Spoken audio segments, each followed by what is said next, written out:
What's up YouTube, it's your old school expert, and today I'm going to show you my top 10 favorite Magic cards in old school Yu-Gi-Oh!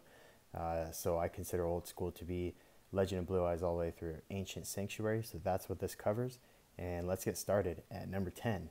My 10th favorite card overall is Reinforcement of the Army.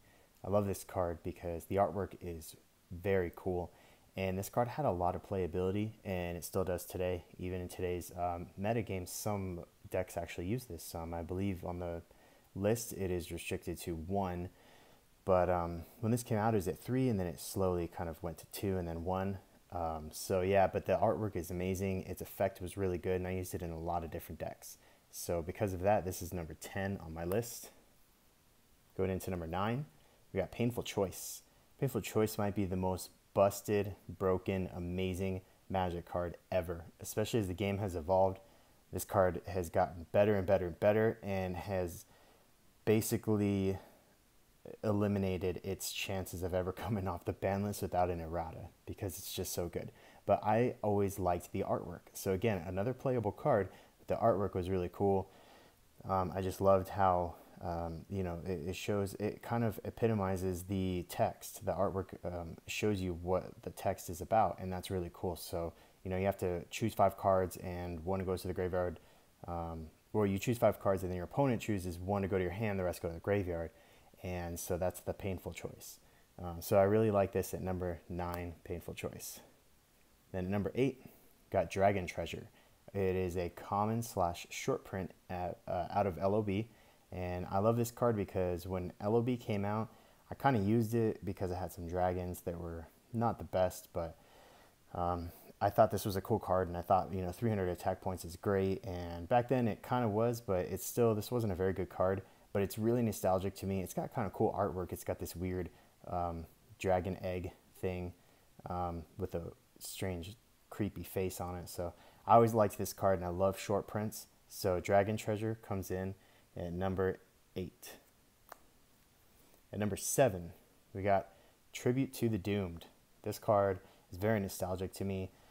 In terms of artwork, it's kind of cool, but overall, I think I like this card because of its playability back in the day. This card was really, really good. Obviously, Raigeki was the best Magic card for destroying your opponent's monsters. This was second best, really, because Dark Hole was situational. You didn't want to destroy your own back then.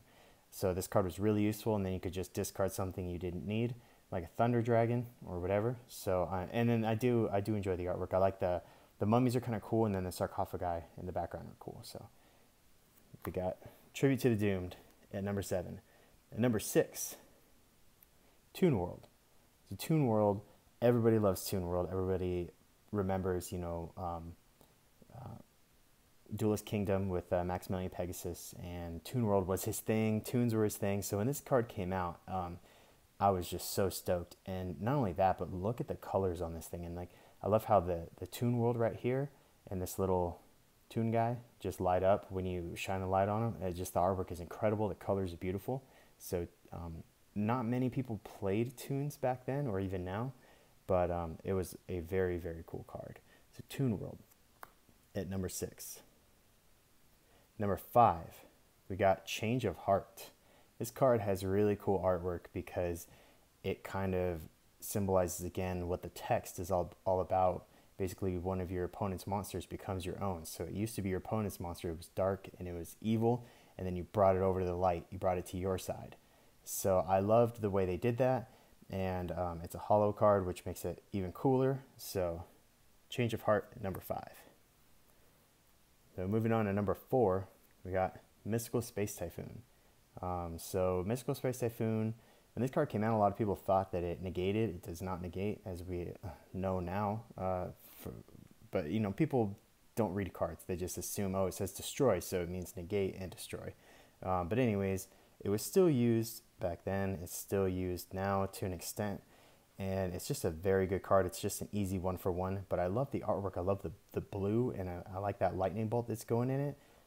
It just looks really cool. And this card was just, every single deck I built had this in it. I mean, talk about a staple. It was Mystical Space Typhoon. But for a while, before it got reprinted, these were expensive. You couldn't get them because everybody needed at least one. So Mystical Space Typhoon in number 4. At number 3, we've got Polymerization. Now this card was not too playable back then. It is now, but in those days fusions were very hard to do. They cost a lot of cards out of your hand or on the field. So really not totally worth it, but I just remember, from the show using polymerization all the time, and then Legend of Blue Eyes came out, and this was the only way to get it for a long time, was in Legend of Blue Eyes. So and as a super rare, and then I like the colors. I like the blues, and the orange looks pretty cool. So polymerization at number 3. Number 2 on my list is Monster Reborn.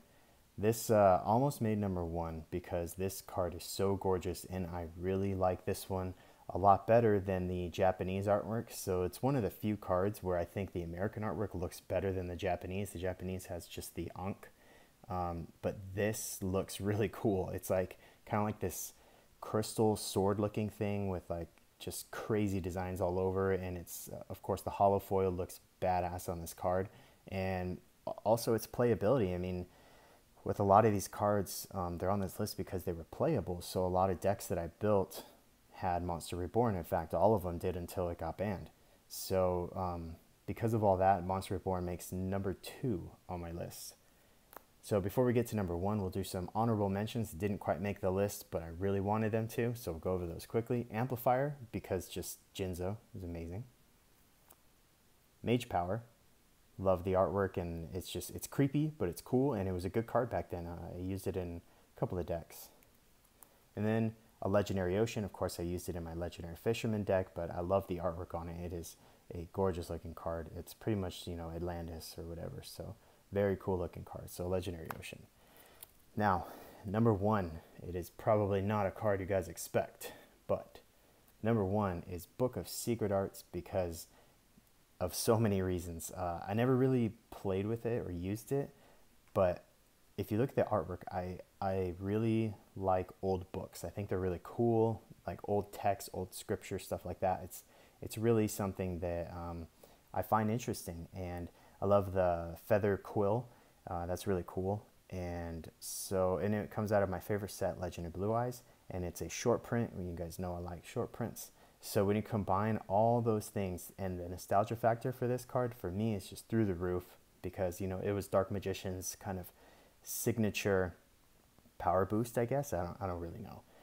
But yeah, Book of Secret Arts is number 1 on my list. So I would love to hear in the comments what your guys' top 10 favorite Magic cards from old school Yu-Gi-Oh might be. And as always, stay tuned for more awesome Yu-Gi-Oh videos.